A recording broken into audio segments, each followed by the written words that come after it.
Традиционално, за великденската трпеза, по долгиот пост, семејството се собира на ручек на кој вообичаено се готви јагнешко месо. Но традицијата во голем дел од семејствата сепак ќе се прераскажува, бидејќи како што велат, со цена од 650 денари за килограм јагнешко, во која мора да ги земете и главата и голем дел од внатрешните органи, ретко кој ќе може да си дозволи да ја испочитува традицијата. Не, ни купуваме, ни јадеме, не интересира. Па зашто скапо многу е. Многу е скапо, кај може да купиш?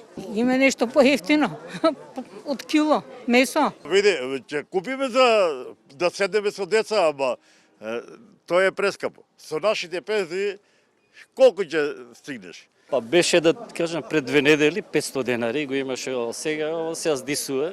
650 не ви се гледа многу скапо? Па не се гледа, пошто пензионери сме двајцата. Ама таков е обичајот, така било со години и така и ќе продолжи. Пазарите и месарниците денеска беа преполни со луѓе, кои пазарат за великденските празници. И додека граѓаните се жалат на високите цени, на зеленчукот, која за великденските празници е зголемена, и на цената на јагнешкото, месарниците зад камерите ни рекоа дека цената не ја диктираат тие, туку кланиците од каде го земаат месото.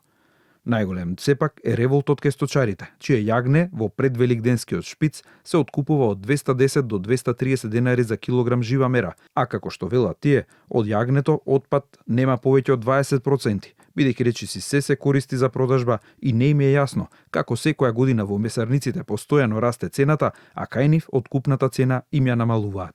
Дополнителен проблем за сточарите годинава и условот да мораат да предадат јагниња колку што е 50% од бројноста на стадото, зашто ставот на Министерството е дека сепак ќе се почека да заврши откупот и да се види сточарите како ќе поминат, па ако има потреба ќе се изврши корекција околу овој услов.